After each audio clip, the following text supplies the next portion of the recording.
Great.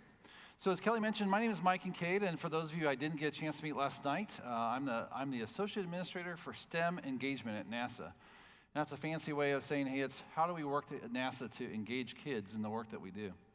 And so as Ricky and I were talking about this session, actually, we decided to do something a little different. Instead of just having us stand up and run through some charts, we thought we'd have this more of a conversation topic. So I'll ask him some questions. I'll ask him most of the questions.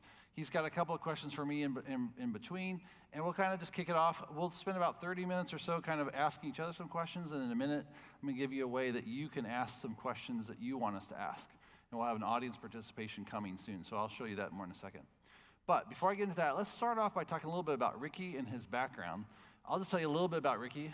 Ricky and I have actually been friends. Our families have grown up together, and so when it worked out that he could come, it's great. It's like, hey, this is an astronaut that I know well. There's many astronauts that I don't know so well. And his passion for education will come through loud and clear in these conversations. But Ricky, why don't you talk a little bit about your background and your time on board Space Station? Sure. Good afternoon. Yeah, my name is Ricky Arnold. I'm a NASA astronaut since 2004. Prior to that, the first half of my career was spent teaching middle and high school science and mathematics. Yeah, That's in right. the great state of Maryland, and then internationally in 4 other countries around the world prior to coming to NASA. I am still actually a certified teacher in the state of Maryland. I go through that exercise every 5 years. Have interesting conversations with the Maryland State Department of Education about my continuing education, but so far they've cooperated with me. I have flown to the International Space Station in 2009 on the Space Shuttle Discovery on an assembly mission to the ISS, and last year I had the honor to go back and live and work on the space station for 197 days. And it's great to be here with you today, taking part in this conversation. Although it's supposed to be a fireside chat, right. And someone was asking me, yes, it is 32 degrees up here. It's exactly, yeah.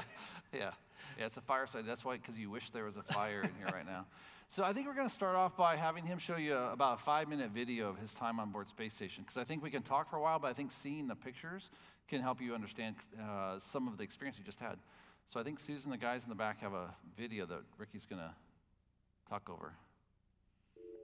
Yeah, as I said, I was part of two crews, actually, Expedition 54 and 55. We joined 55 and 56, excuse me. We joined Expedition 55. There were 3 gentlemen up there waiting for us. We launched from the same pad that Yuri Gagarin launched from at in the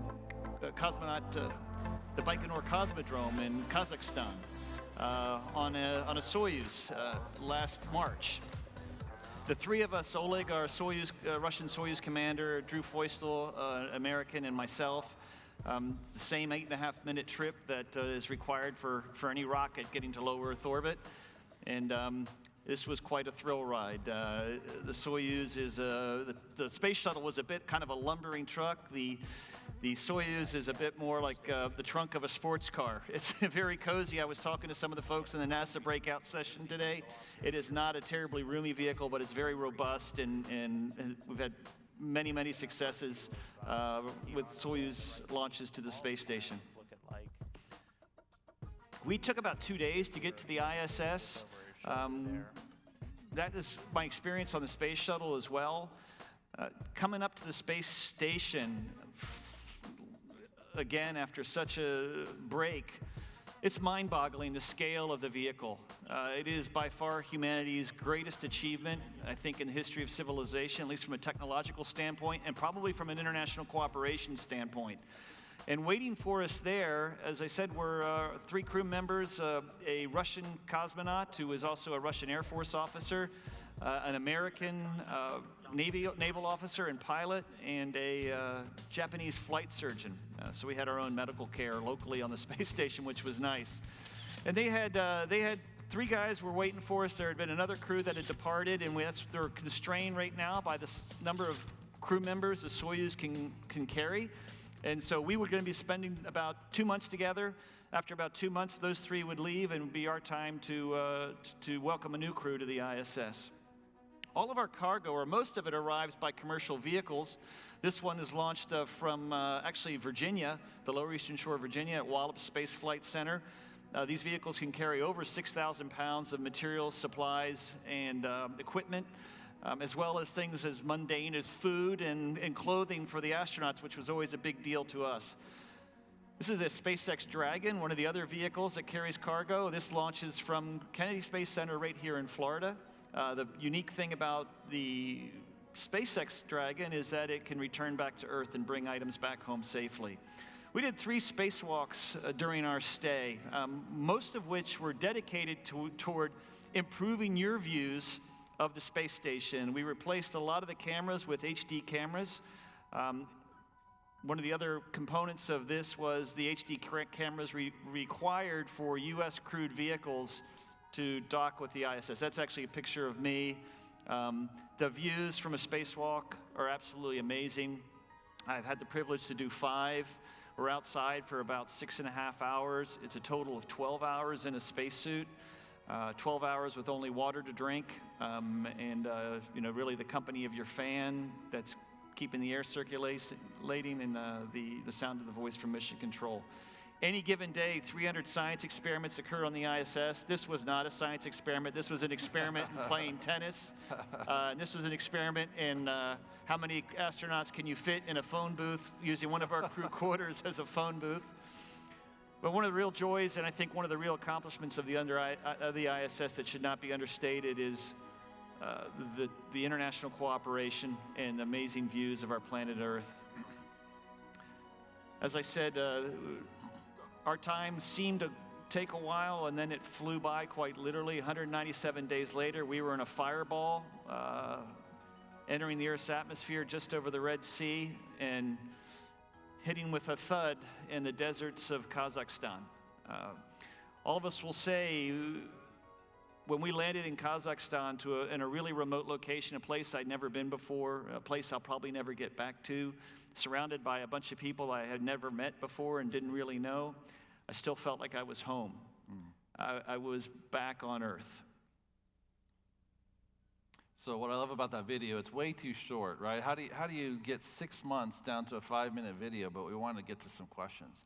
And what I'm struck by, Ricky and I were talking about this, I thought Chip Heath's presentation this morning on the power of moments was really a great presentation. Yeah. And I was struck by the time he showed us at Disney World, and the average was 6.5, but when you reflect back on it, you think it's a 9 because you tend to remember the highs and the lows. And so I wanted to ask Ricky, I want to ask you the question of, you've now been back from space station. You were there 6 months. You were there from March to October of 2018.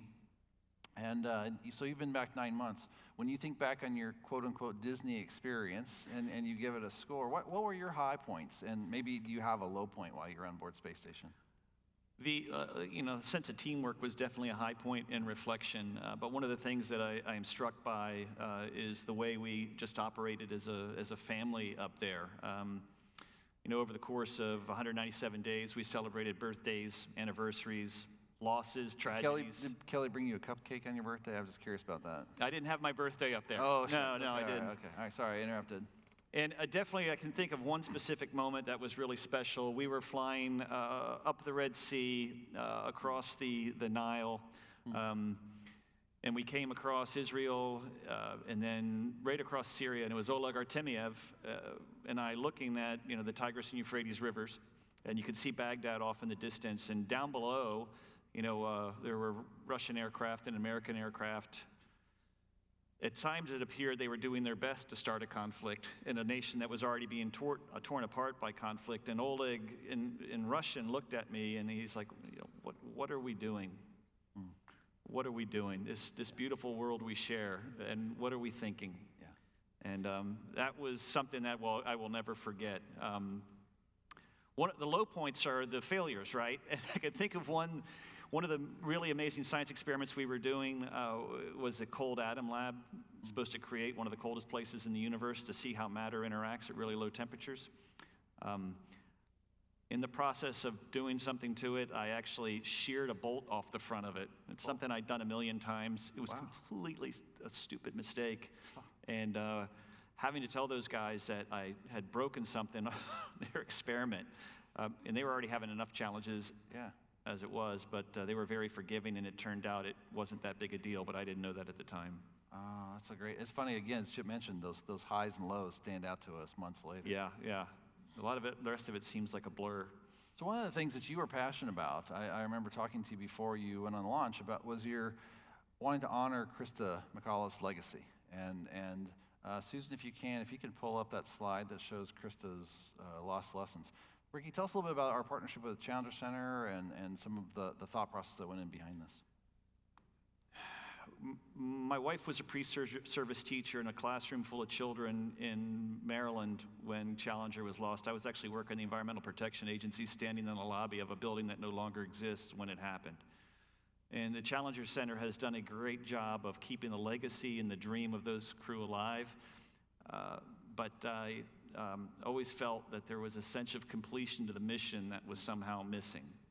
So when we were getting ready to go to the ISS and I got assigned, I gave you a call and said, what if? What if we could bring that phase of the mission to some sense of completion? I thought that would add to the legacy, much of the way the Challenger Center continues to add to the legacy of that remarkable crew. So curious, show of hands, how many of you know where you were when we lost Challenger in 1986? Some of you might be a little too young. You're like, I wasn't there. But for many of us, especially for school kids, because Krista was on that flight, there are many, many kids who were tuned into that flight.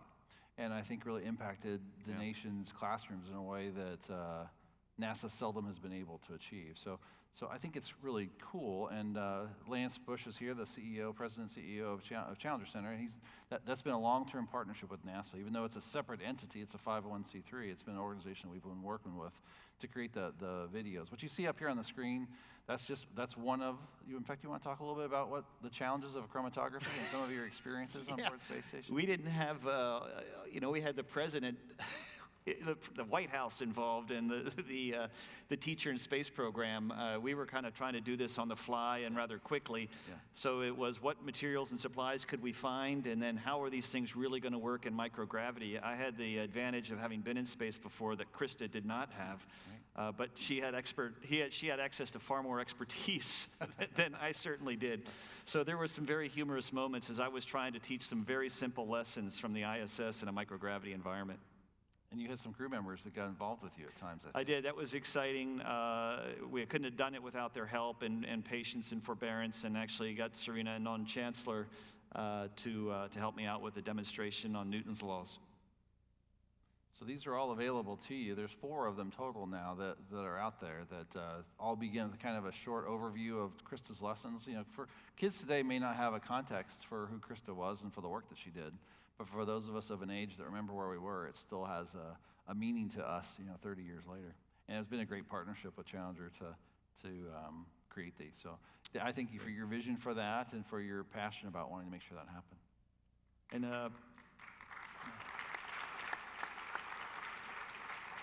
there are also great lessons that were filmed in conjunction called STEMonstrations, which are also available in the cruise over the year of education and station. Everyone played a part in that, so there's some really good stuff available about just simple demonstrations of scientific principles in a microgravity environment. They're a lot of fun. That's cool.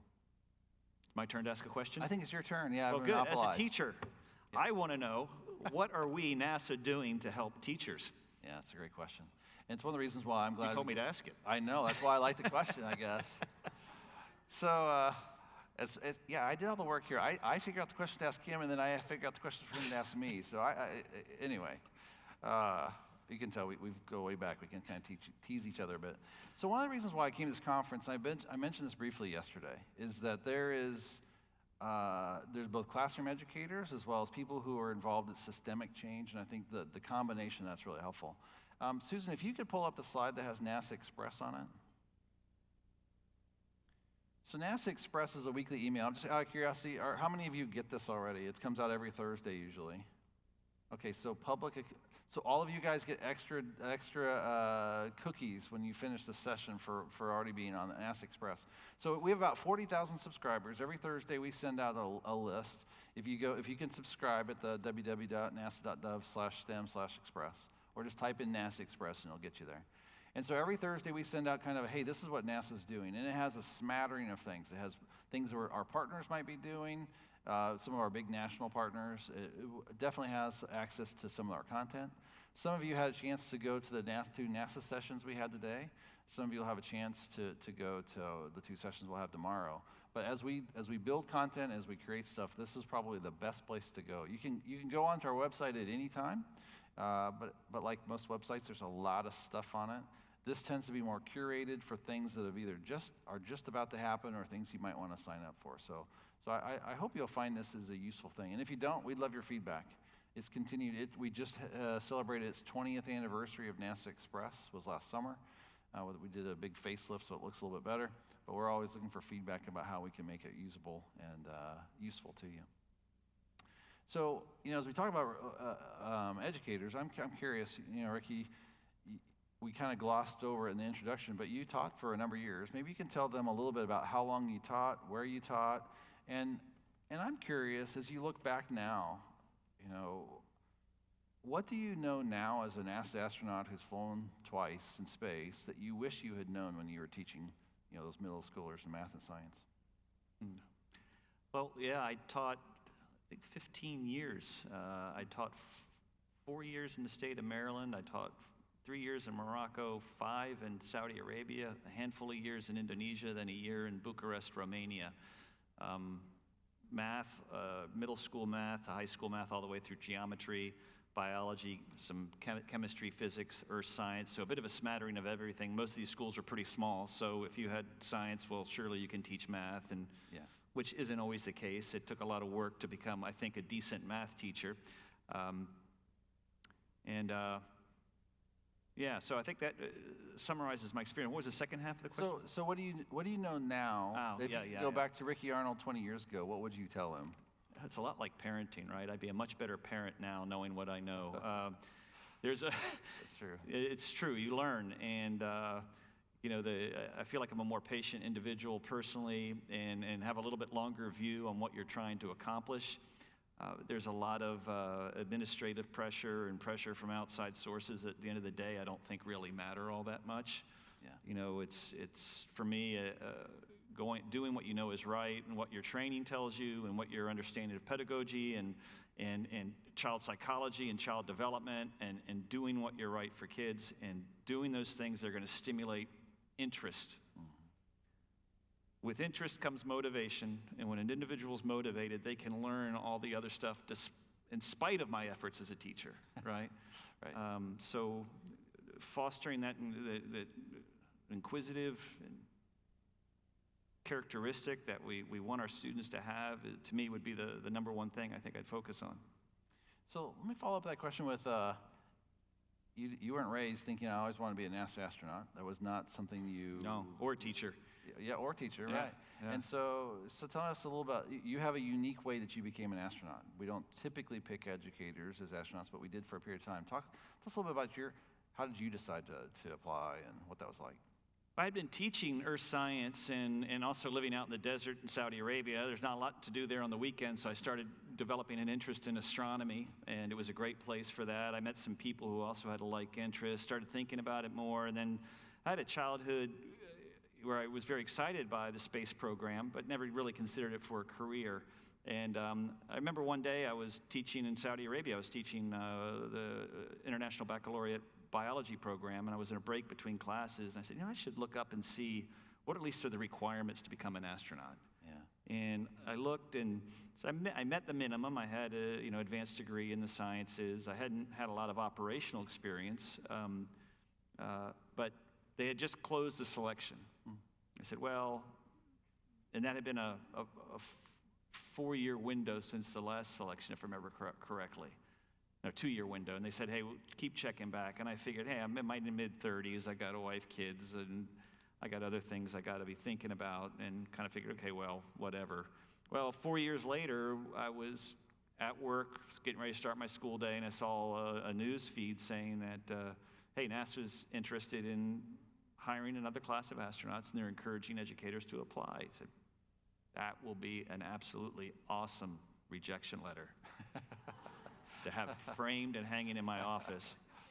So I applied, and fully not expecting to get interviewed, and I got interviewed. That was an awesome experience. I got a free tour of Johnson Space Center. I got to spend a week down there getting the inside scoop on all the stuff going on. Came back, said, that was great, but I still had no expectation. And then I got a call saying, hey, you want to come work for us? Yeah. I said, well, I guess it depends on what you want me to do. They said, well, we want you to come be an astronaut. I said, well, I'll be there. And that was when? When did you and your family move to Houston? 2004. 2004, so 15 years. Yeah. Yeah, who would have guessed, right? I think that's some of the message for all of us is we have these life plans. Yeah. And they don't always work out quite the way we envision. And we have to be flexible and loose, whether you're in the classroom or whether you're talking about your personal life. I'm going to pause here. Susan, will you put up the slide that has the way that people can ask questions from the audience?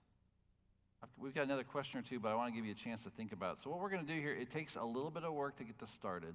But if you pull up your smartphone and you go to pollev.com/KatieWimmer3333, no, 3 3s, not 4 3s. It takes a little while, but once you pull it up, what you're going to find in there is you can ask your question, but more importantly, you can see what other questions people are asking, and I would love it if you would vote up the questions you're most interested in hearing. So we want to use this time to your best advantage, and that way we'll make sure that we're answering the questions that have the most interest in the room. This might be, I'll give you another second too. And let me set this next thing. We want to show a short video. Last night you saw a video, for those of you who are here, that kind of talked about our vision and where we're headed. And as we look forward, as we look backwards, because what's fascinating is a week from this Saturday will be the 50th anniversary of the first, Neil Armstrong stepping on the moon. Yeah. Can't believe it's been 50 years. And so we'll be celebrating that, but we also want to look forward to where we're headed and what is our vision as a country and as a nation. And so in just a second, I'm going to have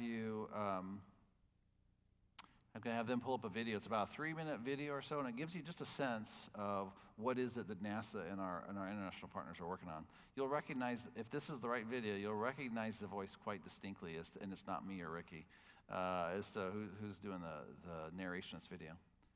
So if the guys in the back can run that video, that'd be great. 50 years ago, we pioneered a path to the moon. The trail we blazed cut through the fictions of science and showed us all what was possible. It's very pretty out here. Today, our calling to explore is even greater. To go farther, we must be able to sustain missions of greater distance and duration. We must use the resources we find at our destinations. We must overcome radiation, isolation, gravity, and extreme environments like never before. These are the challenges we face to push the bounds of humanity. We're going to the moon to stay by 2024, and this is how. This all starts with the ability to get larger, heavier payloads off-planet and beyond Earth's gravity. For this, we designed an entirely new rocket. The Space Launch System. SLS will be the most powerful rocket ever developed. And with components in production And more in testing? This system is capable of being the catalyst for deep space missions we need a capsule that can support humans from launch through deep space and return safely back to Earth. For this, we've built Orion. This is NASA's next-generation human space capsule.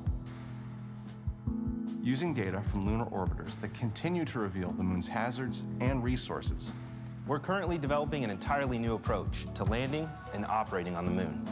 Using our commercial partners to deliver science instruments and robotics to the surface, we are paving the way for human missions in 2024. Our charge is to go quickly and to stay, to press our collective efforts forward with a fervor that will see us return to the moon in a manner that is wholly different than 50 years ago.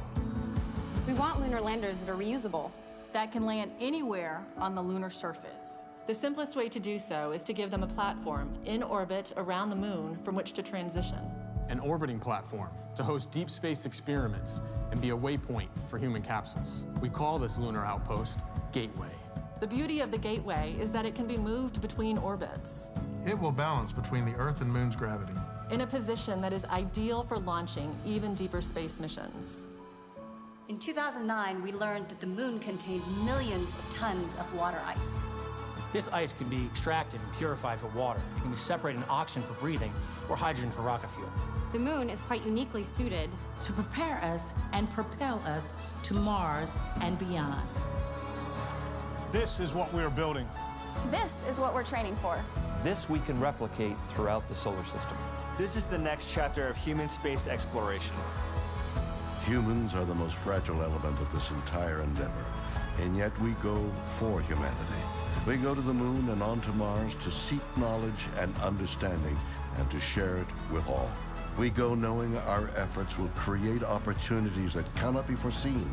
We go because we are destined to explore and see it with our own eyes. We turn towards the moon now, not as a conclusion, but as preparation, as a checkpoint toward all that lies beyond. Our greatest adventures remain ahead of us. We are going. We're going. We are going. We are going. We're going.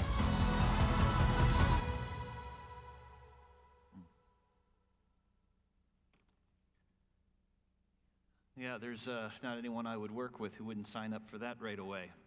That will be mankind's next great adventure. Drew and I used to say frequently during our post-flight and during our interviews on the space station that I think the ISS is the model how we're going to go out and to explore deep space. And when we eventually land a human on Mars, they will be there as a representative of our species, not as a representative of any one particular country. And I think it's an aspirational goal. The International Space Station has demonstrated our ability to do that, which has been pretty amazing given the political challenges and that we frequently have. Yeah. I got a question for you. Okay. We talked a little bit this morning about moments, and can you share a moment when you have seen NASA really have an impact on kids? Yeah, you know, there's two things come to mind. One is that video, that's probably my 10th time to see it, and it still makes the hair on the back of my neck stand up. Yeah. Listening to William Shatner, and by the way, you can find that online. It's got a couple million views now. If you type in Shatner NASA video, you'll get right to that video. It's an awesome video. Susan, could you pull up the slide that has the downlink with my other favorite educator, astronaut Joe Acaba? So you can There's see only the two background. of us now. There's only two of you now, that's right. It's easy to be your favorite or other favorite. So, Joe, what you see there, this slide is actually something I created to share with our NASA leadership about a year ago. Joe had been in space, and I had come back from this downlink that we had in Dallas. And the point of that, you can kind of see him, and he was doing this experiment with the kids, which was really fun, and the quote there at the top is from one of the teachers that day. But I want to draw your attention to that middle picture along the bottom. Kind of looks... And I want you to kind of look at it and go, what do you think that might be? I want you to just imagine in your mind.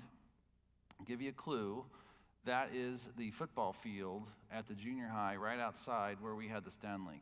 And this morning we were talking about, I hadn't planned to show this chart, but when Chip was talking about moments and how do we find moments for kids, and I was thinking about the challenges that we have in our country where you may not have a lot of money to be able to create something. So, Susan, we go to the next slide. So you can probably tell a little bit better what that is. That's actually the International Space Station. That's an actual size of what the space station would look like. We always are saying it's the size of a football field. I had never seen this done. So this middle school in outside Dallas had decided to trace the outlines of the space station on their football field. It's just ink or just paint, right? It's not a big, huge investment of time or energy. But what you're probably wondering, perhaps you're wondering, what is that inside all those little colors? Well, what's so fascinating about this is this middle school happens to be right next door to the Krista McAuliffe Elementary School. It was named after. It was opened 30 years ago. It was named after Krista McAuliffe right after the Challenger accident. That's the entire school building. That's 500 kids standing in the U.S. habitable module or the space of a space station. And to me, when I think about having kids really touch and feel something, to be able to walk out and get the sense of a size of it, and they told me the elementary school, while the downlink we had that day was really with the middle school kids, the elementary school kids had been out there and they had measured like how many of their classrooms would fit inside the space. So they would measure their classroom and then they'd go out on the field and they'd figure out how many of their classrooms could fit in that space. And I thought, what a creative way, which I think is a relatively low cost, right? There's no buses involved. You're just walking out to a field. And And when I show this to NASA audiences, we've never seen this. It was just the power of the moment impacted us as much as I think it did those elementary school kids. And so when I think about the work that we do as an agency and the work we do in partnership with the folks here in this room, is how do we use these moments? How do we use these moments in American history, really in global history, to really reach kids, to make the difference that Kelly and David and a bunch of other people have been talking about today. So anyway, I had not planned on showing the chart until Chip's comments this morning. Maybe you could talk a little bit about one of the moments you had when you were a kid. You know, what kind of sparked you? We showed kind of how NASA, this is last year. Maybe have and while you're doing that, I'm going to look at some questions. Yeah, I'm going to look at some questions that you guys have been submitting. I don't feel like I have your undivided attention with that device in front of me. I'm not paying any attention. I can think of one, and I actually wrote about this at one point. It was my ninth grader science teacher, a guy named Mr. Replane at Samuel Ogle Junior High School. He was a very animated character, every sense of the word, a character. And he was up, I don't know, probably teaching about mineralogy or something.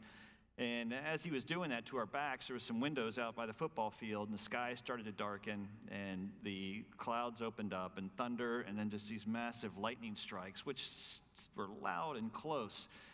And instead of having us move away from the windows or anything else that his training probably taught him, his enthusiasm, he pulled out a drawer, started digging through stuff till he got a handful of stopwatches, had us all gather by the window, and start timing the lightning strikes to see how close they were getting to us all standing by the window. So, but I'll never forget the enthusiasm. That was probably the most enthusiastic group of students doing math by subterfuge that I'd ever seen. And it was him being caught up in the moment of this beautiful storm and sharing his enthusiasm with us. Yeah, no, that's a great story. And I think as educators, you guys are masters at being able to find those moments and to be able to connect with kids to that. So as no surprise, you guys have answered, there are a bunch of questions in here, Ricky. They're great questions. So I'm going to pick a few of these. And I can hit the button so it refreshes. So I love this first question. So describe the feeling of re-entry into the Earth. Bumpy, hot, and I would love to know to thank you. And I'm curious, you might also compare that to your experience landing with a shuttle as well as the Soyuz. The shuttle, I'll get that one over quickly because you're landing on a glider, and so the only real sensation you have is starting to feel heavy. That's the main thing I remember. And then as we finally landed, it's starting to feel dizzy as your inner ear got used to being back on Earth. But otherwise, it was just a glider, so it was not much different than the airplane that most of you arrived on. The Soyuz, however, was quite an adventure. I happen to have a great window view. As we looked up the spine of the Andes Mountains in South America, that's where we did our deorbit burn. The deorbit burn is when you just burn your engines just enough to slow you down and create a parabola to the ground. And our target was in Kazakhstan, so that's where we actually slowed down to land later. Out the window, the Earth was getting bigger, bigger, and bigger. We came across West Africa. I remember there were thunderstorms below us, across the Nile River, then across the Red Sea. Then there was this series of explosions, and looking out the window, I could see parts of our spaceship falling down toward the water, thinking, I hope those aren't important. That was supposed to happen. There's 3 components to a Soyuz, only one of which comes back to the Earth. The other 2 are released with explosive bolts. Still, there was a series of explosions. And not long after that, you start to see the plasma out the window, and you saw a little bit of that view, but you're basically coming back as a fireball as you're turning all that kinetic energy and dissipating the kinetic energy and turning it into heat through friction. That was wild because you start to feel the vehicle turning and twisting as it tries to align itself to steer. There's a little bit of steering capability as this cannonball re-enters the atmosphere. It's already, ventilation was not a critical thing in Russian spacesuit design, probably because they didn't have people sitting on a pad in Florida. You know, they were launching in Kazakhstan, and they could probably choose the seasons they wanted people to sit there and be uncomfortable. But it started getting hotter. Then, as the plasma started to break up, the next thing I remember is the parachutes deploying, which It reminds me with Joe was taking that yo-yo and swinging it around. That's a lot like the feeling. You're basically on the end of a line being whipped as the parachute grabs you. You kind of get used to that as it's spinning, trying to orient itself. Then the parachute kind of rehooks and resets itself. And then, as you're finally getting used to that, the capsule, which is small, gets impossibly smaller. The seats actually stroke. So it's kind of like being in your seat in a car and then you're being forced up against the dash, and then you know you're close to the ground. It's a few seconds later, the soft landing rockets fire, and you feel the impact through your back into the ground. So it was like being I've heard it described as a series of explosions followed by a car crash. And then we fell over and landed on our side. So I was kind of laying on my side with stuff falling on me and hoping that neither of my buddies got sick because I was downhill from them. And it's hot, it's stuffy, you're uncomfortable, you're dizzy, you're heavy, and but someone opens the hatch. It's the first fresh face you've seen in 197 days, and you can smell the earth. How long was it from when you landed to when they opened the hatch? How long were you waiting? Oh, like 150 years. It wasn't that long, but it sure felt like all you want to do was. Because I was curled up in a ball with people laying on me, and I was hot and uncomfortable. But they were right there on top of us. It was probably a matter of minutes. They rolled the vehicle around so they could access the hatch, and then pulled us out. So there's a question, perfect follow-up to this. So I'm skipping down a little bit. So, what was the recovery time and process like? So you've been in space for 197 days. Now you're dealing with gravity again. What was that like? So. Upon landing, they carry you away from the vehicle and plop you in a big lazy boy out in the middle of the desert. They then carry you to a medical tent and kind of throw you on gently lay you on a bed, and they do the medical test, and then you get carried to a helicopter for about a 2-hour ride to Karaganda, which is where the NASA jet's waiting for us. So 3 hours later or so, I could walk from the bus up the plane with a lot of assistance, like 2 people kind of holding me, one behind, making sure I don't fall, collapsed into a bed on the plane, flew to Norway. So the time it took to fly from Kazakhstan to Norway, I don't know, 8 hours maybe. In Norway, I could walk with a doctor kind of on either side, making sure that I'm okay. But you could walk because you can, or you could walk because they finally let you? I was a little less dizzy. I see. Okay. And a little bit more sure of it's kind of like having motion. It's motion sickness, right? So you've been sick on a boat. It's very similar. Get back on the plane, fly to Canada. This is really, we landed in Labrador at Goose Bay, and this is the first time I really could eat anything. So I had a slice of pizza there, and then I was walking out on the tarmac with just one doctor, and I was walking pretty well. He was kind of keeping an eye on me. 24 hours later, we land in Houston, and we walk off the plane kind of unassisted. Okay. Probably looked like I had maybe a couple drinks on the plane, which I hadn't, because I was taking a few extra steps. They take you right to the gym. You start rehabilitation almost immediately. Within a week, I was allowed to drive. But I think it's about, 1-for-1 day-wise, when you fully have confidence in your inner ear and your balance, for the full recovery. So there's another question. They're perfectly aligned right here. So what's been the hardest or most memorable part of coming back to society after spending so much time in space? Did you ever see the movie The Hurt Locker? Oh yeah, right. Remember that scene where the guy in the Hurt Locker he'd come back from doing all this stuff in Iraq in a war zone, and I don't know why I'm referring to this movie, but he was in a grocery store with his wife, and he's just sitting there like, all stuff. You got to be kidding me. And I had that exact experience. I saw the movie after. I'm a little behind in cultural references if I'm referring to a movie from 10 years ago. But I was in a grocery store with my wife, and I'm used to pulling a bag out of something. Okay, it's gumbo today. Into the food warmer, and you eat, tell stories of the day, and move on. And that was a little overwhelming. It was a very strange sensation, and it wasn't until I saw it in the movie, it's like, oh, okay, that was what I just experienced, because you're in a very mechanical, aesthetic, somewhat environment where everything is planned, and now it's like, man, all these consumer choices. And however, there's all that other stuff I told when I landed at the shuttle, you know, when I pulled into the driveway and there's flags in your lawn, you're feeling really good, and you're like, oh, yeah, that shutter's still broken. Oh, great, the grass needs to be mowed. And, you know, 2 days later, you're sitting in a Target parking lot saying, oh, did that really just happen? Yeah, it's surreal. Yeah. Which is different because the shuttle mission, how long was your shuttle mission? 12, 13 days. 12, 13 days versus 197. And it's not just the 197, right? It was the 2 years of training where you were back and forth to Russia. Right, yeah. So talk a little bit about, you know, Ricky has 2 beautiful daughters and a wonderful wife. Talk a little bit about your experience with them and their experience, and how did you stay connected to them while you were in space? We have I think it was a really great experience for them. I'm sure it was challenging for my wife,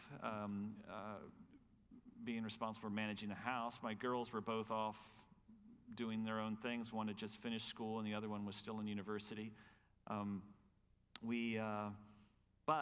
you know, they had a pretty unique experience going to watch their father or husband launch in space surrounded by dear friends, which they talk about, but I have no context for because I wasn't there. Right. And, but then through the course of the mission, I had the IP phone. My one daughter was living in Argentina at the time. I think my other daughter was in DC, and my wife was back in Houston. And the only time all 3 of us, or all 4 of us, got to talk was every Sunday. We'd have that kind of Brady Bunch FaceTime, you know, a video conference, where my daughter would tune in from Buenos Aires, and my other daughter would tune in from Washington, and my wife wherever she was. And we just spent an hour and a half just chatting.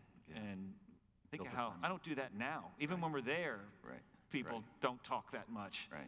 But you'd really talk about the course of your day and what you were experiencing, and hey, for all of us. And so it's kind of weird. I feel like we grew closer in some ways than we did when you have time together in the holidays. Yeah. Makes sense. I tell a personal story here. So I kind of glossed over this, but I've been at NASA for 32 years, and 29 of those years have been in Houston, Texas. So the last 2 years, I've been in Washington, D.C., running our agency STEM engagement. But my family is still in Houston, and I travel back and forth. And I say that because we grew up in an environment, my kids grew up in an environment where lots of kids have parents as astronauts. And so, you know, we knew Ricky from church, we knew other astronauts from church, we knew other astronauts because they were their parents on the soccer teams. So my kids are not all that impressed by astronauts. I'm sorry just to tell you, to break your bubble, burst your bubble. But the one time, not the one time, one of the times I got the most street cred as a dad is I could say, hey, Sarah, guess who I'm talking to on the phone right now? And she's like, who? I says, Mr. Arnold is on board space station. She's like, he's on the phone talking to you right now? I'm like, yeah.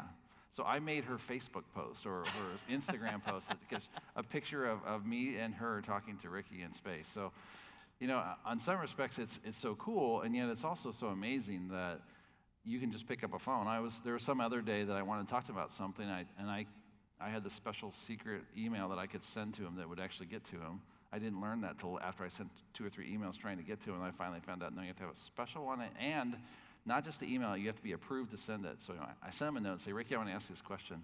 So we ended up having a long conversation, and it is a surreal thing to be talking to someone and realizing that they're floating 250 miles above you at 17,000 miles an hour. That's pretty crazy, really. I called my schools, my elementary, middle, and high school, and the high school secretary hung up on me. She thought it was a crank call. I called her back, don't hang up, no, it's true. It does seem kind of surreal, so I can see her point why she might have thought that. That's hilarious. All right, let me refresh the questions and see how you guys are doing. So what are the things you're excited and nervous about when you think about the future of the space program in the United States? You know, we saw that video, which I think, well, let me stop there. We saw the video, so you have a chance to kind of see a little bit about what we're planning. What's your personal thoughts about that? If NASA is told to go do something and given the resource to do it, I think we've demonstrated over and over and over again through history we're capable of doing whatever's asked of us. We're very fortunate as a government agency that there are a lot of really talented individuals who want to come work for us, not because it's, you know, it's a lucrative job, but it's a very rewarding job. The challenge is, for me, and the thing that I am most concerned about, which was alluded to in the video multiple times, sustainable. A lot of our projects are generational. I mean, the space station was Ronald Reagan, it came from Reagan's administration, and we really didn't start, we didn't finish construction into well into Barack Obama's administration, right? Right. So the political wins and budgetary wins that accompany them are the most challenging piece of this. But we can do the job, and our partners, our international partners, are looking for the United States to lead. Yeah. And so I would just hate for us to cede that leadership and to allow the alliance that we've built to break up, because I think the relationships we've developed through the International Space Station and through human and robotic space exploration have benefited humanity in ways that far exceed the science and the exploration and all that other really important stuff. But the benefits for humanity in terms of the relationships we've built, those are the ways we're going to change the world. A couple things to add on to what you just said. So that video that we showed, was the Shatner video, really kind of shows you what we're planning on as an agency. And I'd say in my 32 years, this is probably some of the crispest we've ever been as an agency about what are we trying to accomplish in what time frame. And so we'll see how the administration and Congress are able to come to consensus on that. Yeah. Part of that, I think, when Kelly first called me and said, hey, would you come back to the STEM Leadership Summit this summer? I said, well, when is that again? And I go, well, that's a tough time. That's the week before our 50th anniversary, and there's a lot going on at the agency. And she goes, Mike, it'll work perfectly because we're talking about integration, and integration, NASA is one of those great opportunities. And Susan, can you pull up the STEM forum slide?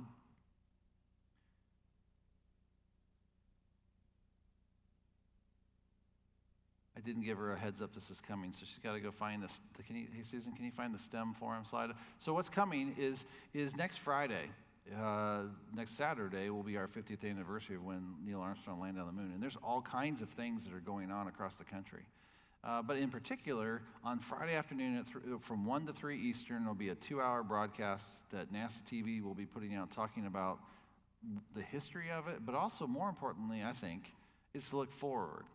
While I think it's important for us to ground our kids in the history of what happened 50 years ago, I think it's equally as important to really show them what are we doing today and how could they fit into that future.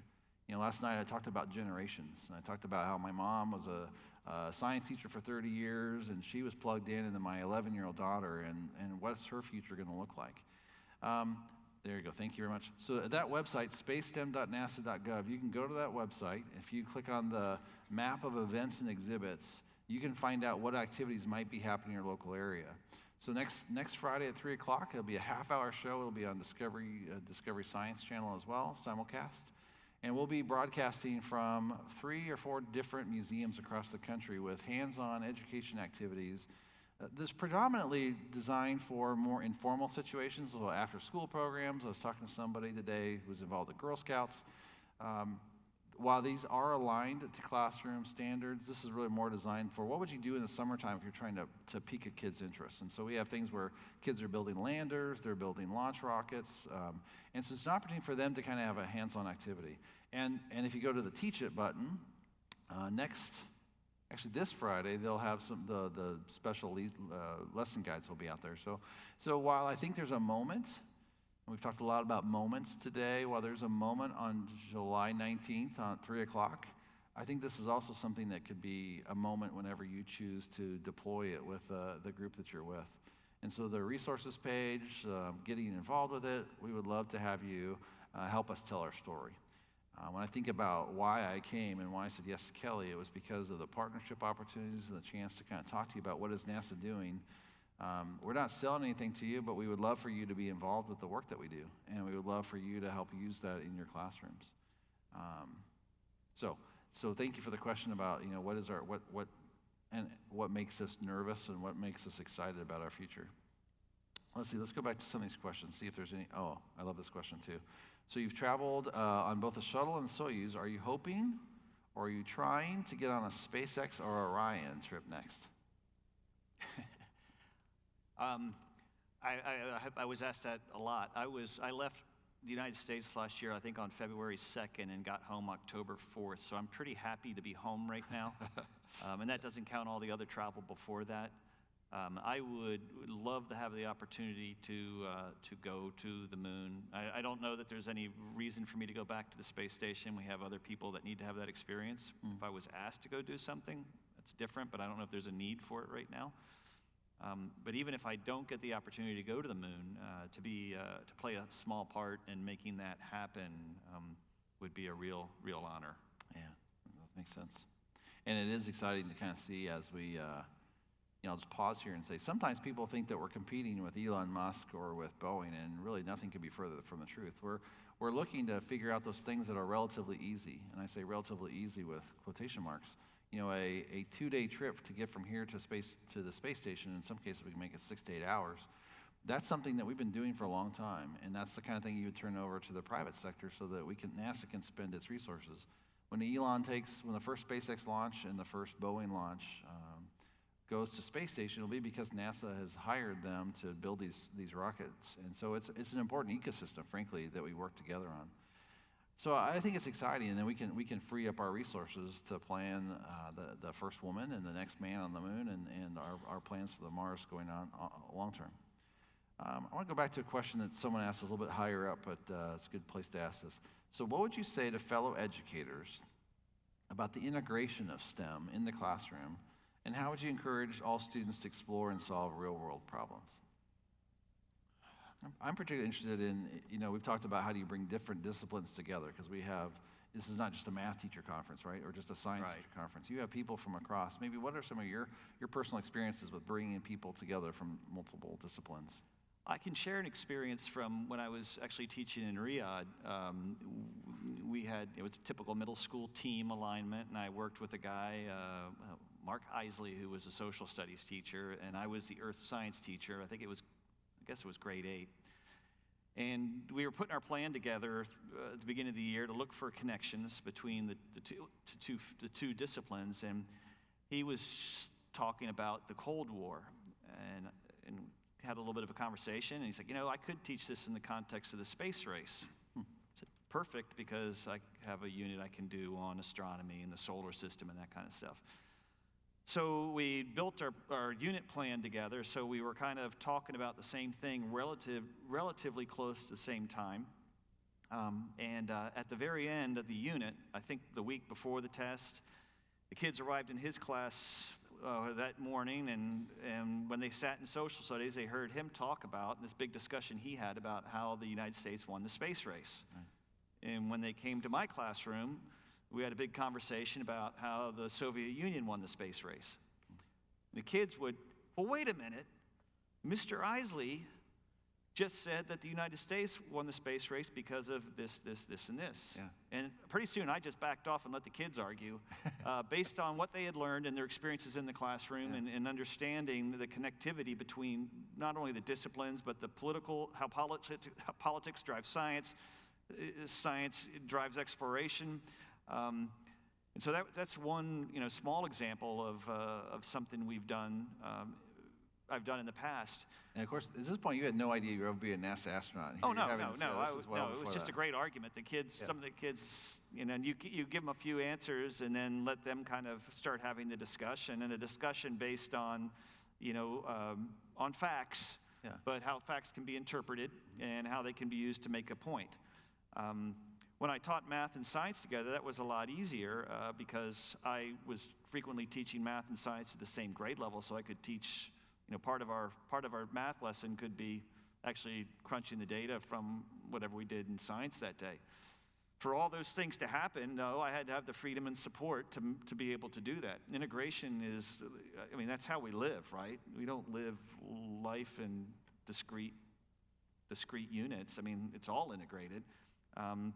However, when we have learning standards and assessment standards that aren't necessarily integrated, and then the demands to meet those, it makes it challenging for classroom teachers to find, and I know you guys all know this, right? It makes it difficult to find the time to do the planning, to look for the connections, to construct, the curriculum you want to make it all work. And I was fortunate that I had that freedom to do so. Yeah, you did.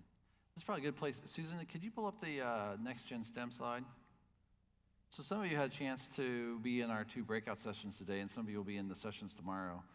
one of the things we started doing about 2 years ago was to take what's NASA content that we're doing today. So right now it's Small Steps, Giant Leaps is our moon program. That middle one is Commercial Crew Program, where we launched the SpaceX and the Boeing capsules to space station. The third one is exploring, I guess the first one of the Small Steps to Giant Leaps is an aeronautics lesson. So there'll be 2 more sessions tomorrow, but we would love for you to go to that website. This site will also go live later on this week. NASA.gov/STEM is live right now, but there'll be a special one on Next Gen STEM later. What we found today was asking people to look at some of the content we've had and give us feedback on it. And when I think about some of the challenges we have at NASA, we have this great content, right? We have this great work that we're doing as an agency, but how do we get this content in the hands of educators and other partners who can take it the next step? You know, with Krista's lessons, it was great to partner with Challenger Center, but we're looking forward to seeing how do we continue to engage with kids. And when we think about that first SpaceX launch that has humans on it, or that first Boeing launch that has their vehicle that has humans on it, that'll be a moment for us to connect with kids literally around the world. And so having people in this room who've had a chance to kind of think about that and help us think through how do we do that in a way that truly connects them to STEM and to the integration that you guys are talking about. To me, when someone asks about integrating, I love the story about, you know, how could you ever argue that the Russians won the space race? But yeah, they were the first to launch people, and if you drop back in 1959, that would be very clear that it would look like they had won. And so getting kids to critically think about that and look at the interaction between these different disciplines, I think, is a great opportunity for us. We are about out of time. I'll tell you what, the last question I'll end with is, where did it go? Sorry. What advice can you give to students who struggle with math but might want to pursue a STEM career? Math to me is, it's like playing an instrument, right? It's something you need to practice. And it's been a while since I've been an educator, but we all learn and our brains develop differently and at different times. And I kind of giggle sometimes when I see about an 8th grader taking calculus, right? Because by and large, most 8th graders are not capable of doing the same level of calculus that a 10th grader can do, or a 12th grader can do, or a 20-year-old can do. So patience and perseverance. Math is a tool that's going to make you able to do the things you want to do, and we shouldn't be using it to down-select people's careers. We should be providing mechanisms for them to acquire the skills in a timely fashion to achieve the goals they want to achieve. Yeah, you know, before we were talking about all of our kids, and how the pressure is on to figure out what you want to do by the time you graduate high school, and how hard that was. And you didn't know, and I didn't know, and here we are. You know, so things do work out. So sometimes your comment earlier about what would we tell our earlier lives? Yeah, we would parent differently. So with that, we'll just end by I'll say thank you very much for your time and your energy, and for being part of this conversation. NASA values your partnership as well. We're here, and we really thank the folks who really made this possible, Kelly and Wendy and everyone else. And we look forward to getting your feedback and having you participate in our sessions tomorrow. Closing thoughts from you before we wrap up? I said this every chance I got during the year of education on Space Station. Our teachers are our most precious resource in this country. We need to value them as such. That profession, the investment we make in that profession in time and resources is going to directly impact what kind of country we're going to have in the future. And so having leadership, representatives from leadership and from the teaching community here, I know you all know this, but that's a message we need to continue to hammer home. So thank you very much. Thank you very much.